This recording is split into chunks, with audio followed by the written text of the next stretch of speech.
moi, je travaille aussi avec des enfants qui sont atteints de certains troubles qu'on appelle de la neurodiversité, TDAH, tout ça, autisme, TSA et tout ça.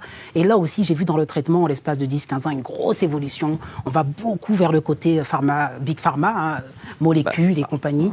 Et on prend moins en charge, on n'écoute plus le patient. Vous parlez au niveau de la médecine, mais moi, en tant que psychologue, on a beaucoup de mal à écouter le patient pour comprendre pourquoi l'enfant est agité, pourquoi l'enfant est comme ça. C'est-à-dire que systématiquement, on me donne des bilans et on me dit, regardez, il faut diagnostiquer telle ou telle étiquette, mettre des étiquettes, et puis ensuite donner telle molécule.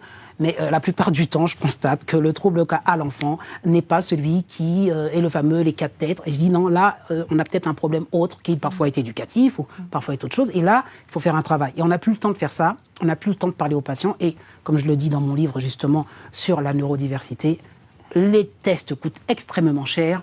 500 €. Justement, vous allez témoigner de ces tests et de ce que ces labos vous demandent de faire. Il y a un business derrière, me semble-t-il, et ce que je dénonce, c'est quelque part, on déshumanise le soin, que ce soit en psychiatrie ou en médecine générale.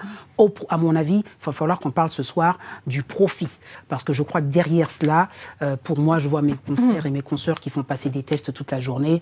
Je pense qu'au fond d'eux, ils savent que ces tests ne servent à rien, pour beaucoup, hein, et je pense que c'est très difficile de renoncer à l'argent quand on sait qu'on peut faire passer un test et dans sa journée. Moi, je vous dis, des tests à 500 €, vous en faites passer 3-4 dans la journée, vous imaginez quoi.